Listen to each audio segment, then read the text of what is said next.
Ya, selamat datang di channel saya. Kita nanti akan berbincang-bincang dengan salah seorang seniman yang dia sangat luar biasa sekali, menguasai dua keahlian, baik di seni sulap maupun di nyanyi. Tapi yang belum subscribe channel ini, jangan lupa klik tombol subscribe-nya dulu, oke? Kemudian di like dan di share ke teman-temannya. Baik, tanpa menunggu lama, yuk kita langsung ngobrol. Namanya Mas Harun Alra. Mas Harun, dia seorang seniman yang memiliki dua buah kepandaian apa dua buah apa lagi? Keterampilan. Oh ya, dua keterampilan. Bener banget.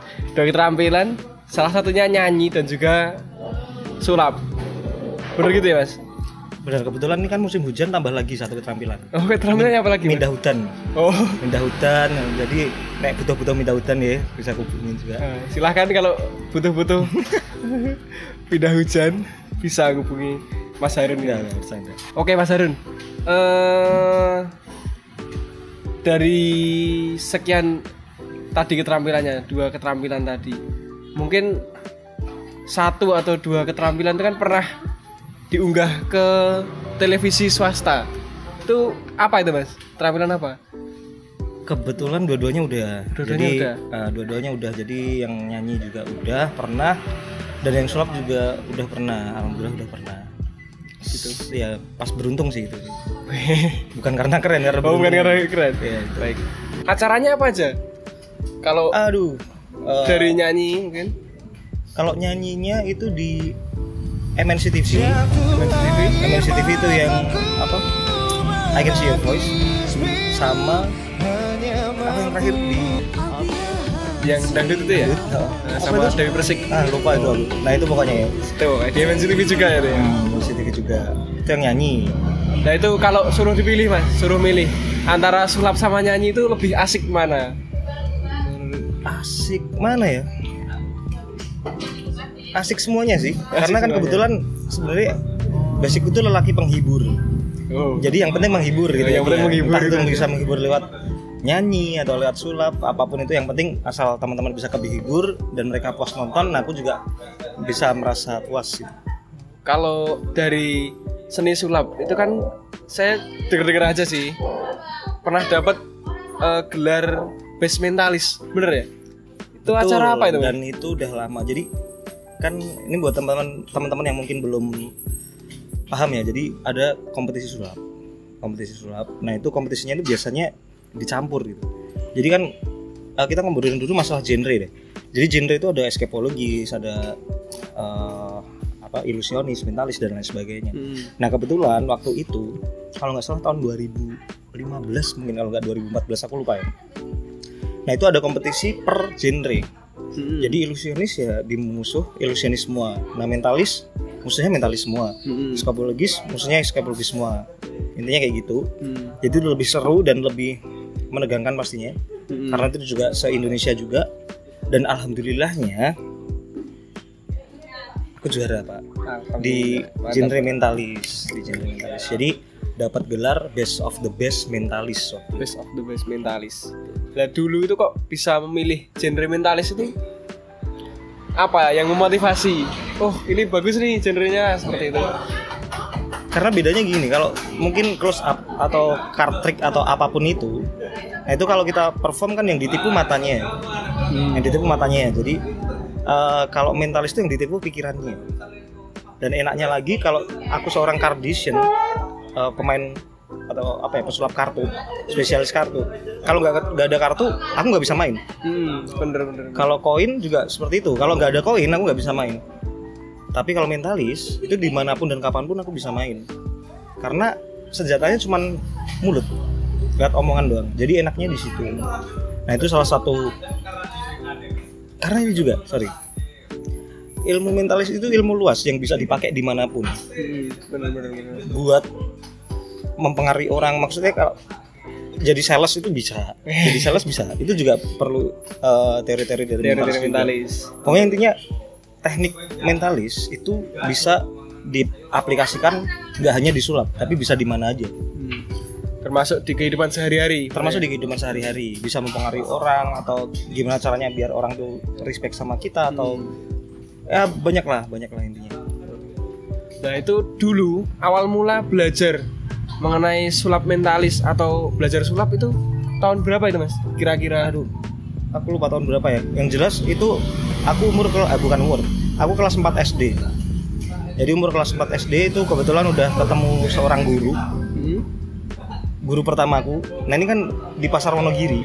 Jadi dulu di Pasar Wonogiri malah ya. Pasar Wonogiri dulu tuh ada orang yang jualan buku sulap, jualan alat sulap kayak gitu. Nah dia tuh ngamen-ngamen, main-main sulap kayak gitu. Ada yang pengen tahu caranya nggak? Kalau ada yang pengen tahu caranya, ini beli bukunya. Kayak gitu. Padahal kalau seandainya kita beli bukunya, itu juga kita nggak bisa meraktekin. Karena kita nggak punya alatnya, maksudnya alat sulapnya. Jadi dia cuma bongkar cara kerja alat sulapnya, metodenya, kayak gitulah.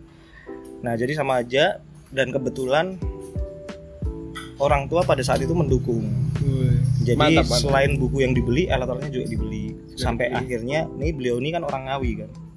Sampai akhirnya suatu saat beliau ini ke Wonogiri lagi, dia udah nggak ada jualan. Karena alatnya udah aku beli semua, bukunya udah aku beli semua. Jadi kesini tuh cuman ngajarin doang. Tinggal ngajarin jenis les privat pribadi. Gitu. Dan dia juga gak dibayar saat itu. Waktu kesini emang bener-bener mau ngajarin aja, mendidik jadi pesulap yang bener tuh kayak apa, kayak gitu loh. Jadi disitulah aku pertama kali belajar sulap dan ketemu dengan guru. Tuh. Terus balik lagi ke nyanyi ya. Balik ke nyanyi itu awal mula nyanyi itu sejak kapan? Kalau seneng nyanyi sih sebenarnya seneng, tapi nggak tertarik banget untuk jadi penyanyi atau apa, itu nggak sama sekali. Cuman yang bikin pertama kali aku jadi fokus nyanyi itu kelas 2 SMP. Pas 2 SMP. Jadi nggak apa-apa ya, ini cerita sedikit. Jadi dulu boleh. Waktu ospek apa ya dulu mos. Nah, mos. Masa orientasi siswa. Betul. Nah aku kebetulan dulu SMP 3 Wonogiri. Nah di situ kan setiap gugus itu atau setiap grup itu harus mewakilkan satu untuk pentas seni, terus satu lagi untuk apa dan lain sebagainya. Nah di situ udah ada yang harusnya waktu pentas seni itu yang maju siapa, harusnya udah ada. Cuman kebetulan waktu hari H, nah dia itu nggak berani, jadi mentalnya nggak berani sampai akhirnya dia bingung gimana sampai senior dan guru-guru ayo yang penting ini maju, dan dia beneran nggak mau. Sampai akhirnya aku merasa sok jadi pahlawan di situ. Jadi wes aku aja, karena aku sebenarnya agak risih sih kalau dengar orang-orang yang elelan bahasa Jawanya, terus apalah kayak gitulah, aku paling malas. Walaupun aku sebenarnya nggak nguasai banyak lagu. Tapi sadar ya itu, bilang aku aja yang maju. Sadar. Oh sadar. Cuman biar ini selesai aja, jelek nggak apa-apa. Selesai aja. Biar ini udah selesai aja. Nah sampai akhirnya ya udah aku tanya, kamu ada kaset apa, bawa kaset karaoke apa? Nah itu ternyata kompilasi kayak Sheila, Padi, Gigi, Peter Pan kayak gitulah. Nah kebetulan aku ada yang tahu lagunya tapi nggak hafal. Sampai akhirnya ya udah aku nyanyi dan aku hadap belakang. Jadi ada penonton, harusnya kan aku hadap sini. Enggak, aku hadap sini. Jadi kayak imamin sholat. Oh. Enggak. Jadi karena ini di belakang tuh ada TV kecil. Nah, di situ kan ada video klipnya, liriknya kayak gitu kan. Oh, berarti jenis kayak karaoke gitu ya? Karaoke, emang kaset karaoke. Nah, itu ya udah aku enggak hafal, akhirnya aku lihat di TV, udah nyanyi hadap belakang. Yang penting selesai, udah cuma itu doang. Tanggapan penonton saat itu gimana? Aduh aku lupa, ya paling ya tepuk tangan lah. Hanya sekedar apresiasi aja. Masak kemen tuh kayak kan ya. Sekedar itu mungkin ya. Tapi sisi apa sih yang membuat tertarik untuk terjun ke dunia nyanyi tadi? Apa mungkin ada motivasi memang ingin kesorot TV terus atau gimana gitu? Jadi semua prestasi yang udah aku capai saat ini itu nggak pernah aku impikan dan nggak pernah jadi tujuan. Jadi kalau dinyanyi kan alhamdulillah udah beberapa kali dapat juara, alhamdulillah sampai sekarang pun kerjaku juga masih nyanyi dan beberapa kali di TV. Nah itu nggak pernah Jadi dulu tuh aku pengen masuk TV, aku nggak pernah sama sekali. Jadi itu semua bonus mungkin. Nah kalau awalnya kenapa aku suka nyanyi dan kenapa fokus di situ, nah itu ada satu kejadian sih. Jadi awalnya dipaksa dulu. Nah gara-gara ke sok-sokanku tadi. Oh iya. Mengajukan diri tadi. Mengajukan diri tadi. Nah itu akhirnya gini. Di kelas 2 SMP itu ada audisi. Ada audisi di sekolah. Jadi setiap sekolah itu mencari satu vokalis cewek dan satu vokalis cowok untuk dikirim mewakili sekolahnya. Tingkat apa itu? Tingkat kabupaten kalau nggak salah. Tingkat kabupaten Wonogiri. Nah akhirnya mereka yang benar-benar niat, nah itu udah daftar semua, udah siap dengan lagu-lagunya dan sebagainya. Nah aku belum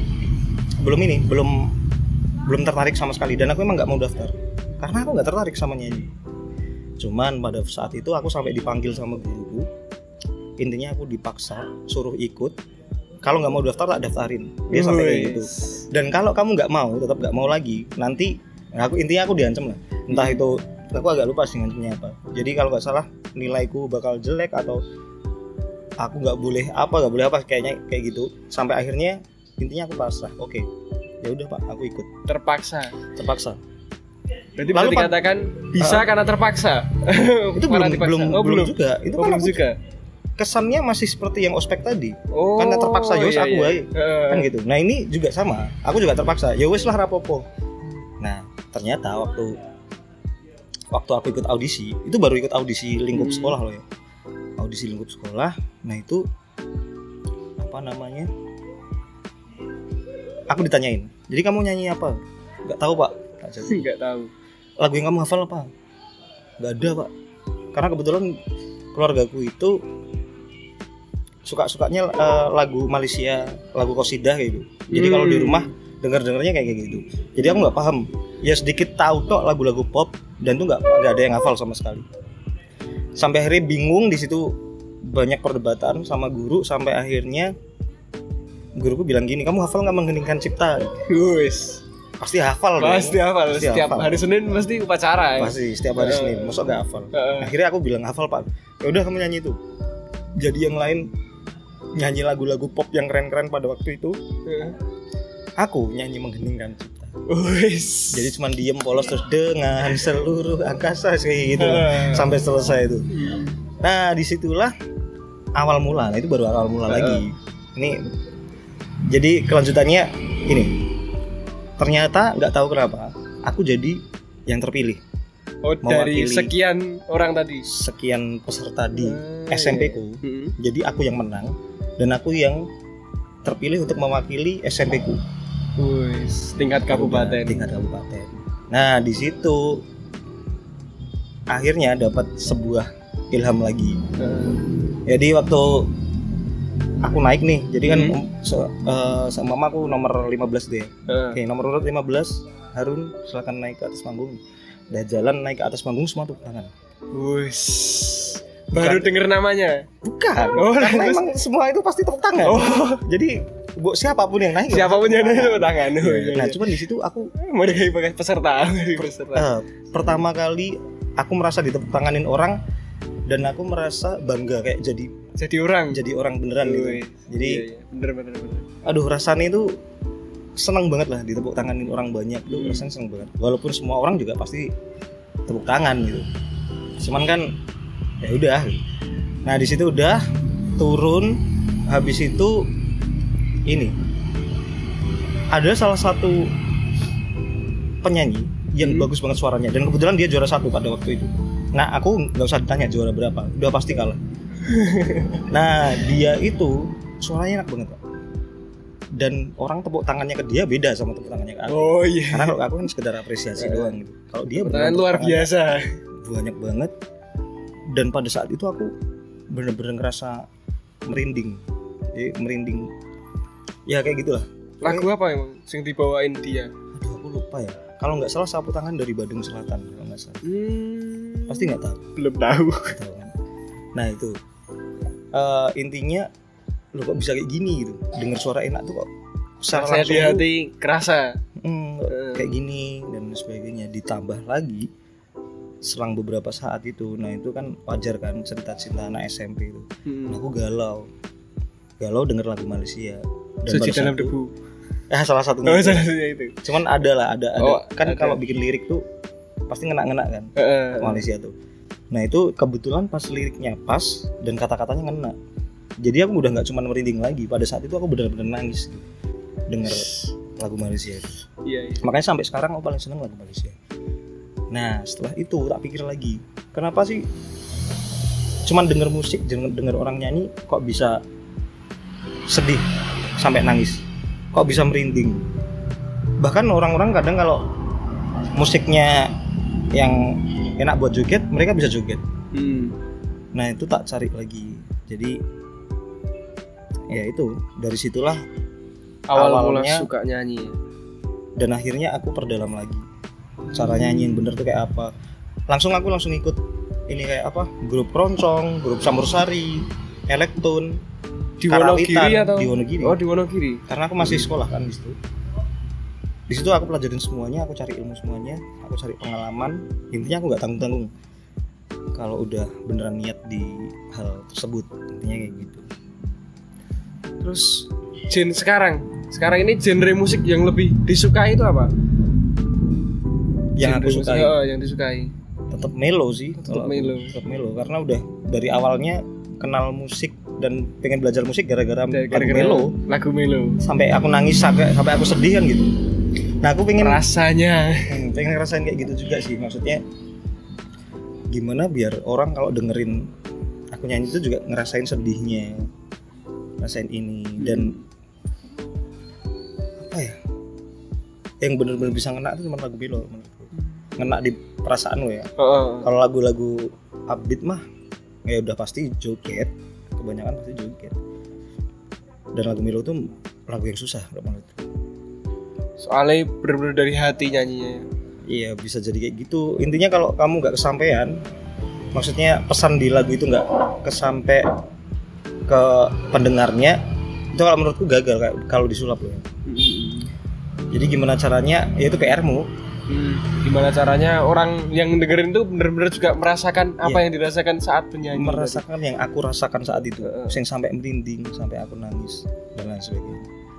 Nah itulah motivasiku. Balik lagi ke dunia sulap.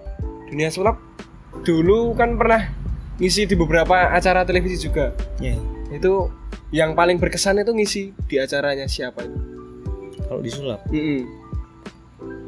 Semua berkesan sih, karena hampir semua kan konsepnya beda-beda. Jadi aku kan pernah di zaman dulu ada acara TV Panorama, Antv ya. Antv. Nah itu hanya sekadar biasa sih, maksudnya ngobrol aja tentang komunitas kayak gitu. Terus ada juga Kick Ending. Nah itu salah satu ini juga di Metro TV ya. Di Metro TV. Nah itu pertama kalinya ketemu apa ya, orang terkenal tapi bukan pesulap. Nah itu seneng juga di situ, karena di situ juga kita jadi dekat sama wali kota Yogyakarta dan lain sebagainya. Terus ada lagi yang tahu nggak sih Trans 7? Oh iya. Nah, itu kita yang pindah-pindah kemana-mana, terus kita hibur di jalan-jalan kayak gitu. Pokoknya kalau teman-teman street magic, teman-teman ada yang penasaran, mungkin pengen nonton acaranya kayak apa, sepertinya di YouTube masih ada sepertinya. Jadi kalau mau dicek, tinggal search aja nanti.